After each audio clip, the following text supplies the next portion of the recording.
Coco Martin emosyonal na nakiramay sa pagkawala ni Dante Rivero.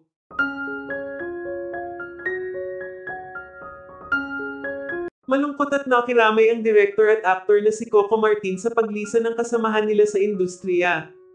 Sobrang sakit umano para kay Coco na mawala ng tinuring nilang ama at naging malapit sa puso ni Coco na si Dante Rivero. Hindi umano malilimutan ni Coco lahat ng pinagsamahan nila on at off cam man umano. Isa umano si Dante Rivero sa pinakahinahangaan ni Coco dahil sa edad umano nito kaya pa umano nitong makipagsabayan sa lahat ng mas bata dito na actors.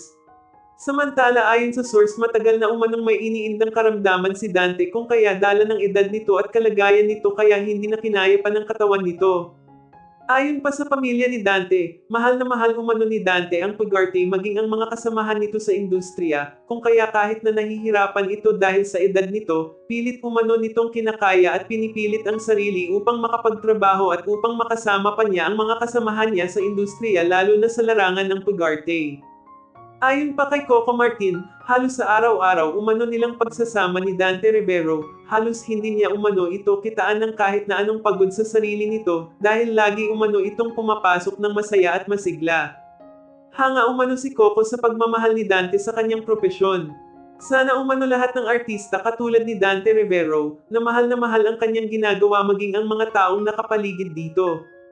Hindi umano makakalimutan ni Coco ang mga pagkaing dala nito sa set, ayaw umano ni Dante na magugutom sila at kahit anong pilit umano ni Coco na wag na silang ipagluto, pilit pa din umano itong ginagawa ni Dante para sa kanila.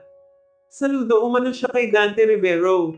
Hindi lamang sa kung anong ginagawa nito para sa kanila, kundi sa talento at pagmamahal nito para sa kanilang lahat. Samantala sa ngayon nga ay patuloy na nagdarasal si Coco na makayanan ito ng pamilya ni Dante, at sana umano hanggang sa huling sandali ni Dante Rivero, ay baunin nito lahat ng masasayang alaala nila ng buong set at ng buong pamilya ni Dante. Hanggang sa muli Dante Rivero.